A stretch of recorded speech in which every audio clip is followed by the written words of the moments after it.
Want to go to Super Nintendo World? Here's what you need to know. I have 4 tips for you. So number 1, book early. Universal Studios Japan opens its calendar at least 2 months out in advance. Unlike most attractions in Japan, which I didn't realize this, they only show availability 1 month out. Universal Studios Japan actually shows it 2 months out, and they are the exception. I was so sick because I almost missed out thinking that it was the same thing as everyone else.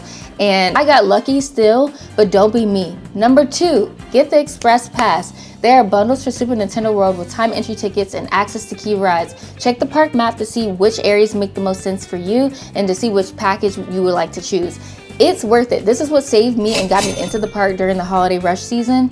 Number 3, understand your time entry tickets. So Super Nintendo World is gated off. It's a park within a park. You'll need a regular studio day pass and then a time entry pass for Super Nintendo World additionally.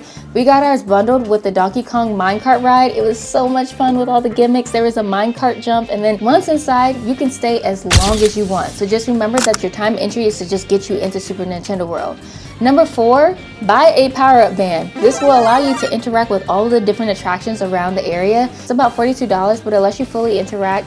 I got Daisy, of course, because she is that girl and she's a very competitive person. So of course I was gonna compete in the challenges there. Other tips I have, use the USJ app. So Universal Studios Japan does have an app, and if you download it ahead of time, you'll be all prepared for everything. It helps you track your tickets, your ride wait times, and it even gives you a shot at earlier access via the lottery that they have there. Unfortunately, we lost because again, we got our tickets 1 month in advance instead of 2 months in advance. So we were kind of short and pressed for the entries that we had. We got a time entry for 8 o'clock p.m. But with the lottery, it was actually offering us from 5:50 to 6 to get into one of the first attractions that we were trying to go to, which is the donkey cart ride. So if you have the app, you can monitor it and see if you can get in earlier.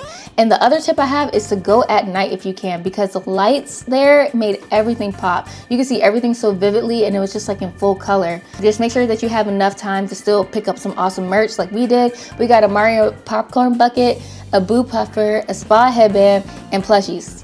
Thank you, vacuum seal bags. Yeah, so recap, book out 2 months in advance, buy your day pass with the Express Pass bundle, get the power-up band, use the Universal Studios Japan app, and go at night. Also, pro tip, make sure that you're looking at the USJ ticket store to make sure that there's no like special guidance on the time entry that you can get and then how far in advance you can book out, because they may have special dates like right now they do. So just make sure that you look at that. That was our trip at Universal Studios Japan. We're going back to Tokyo before we go home for New Year's Eve to beat the New Year's Eve rush. So meet us there.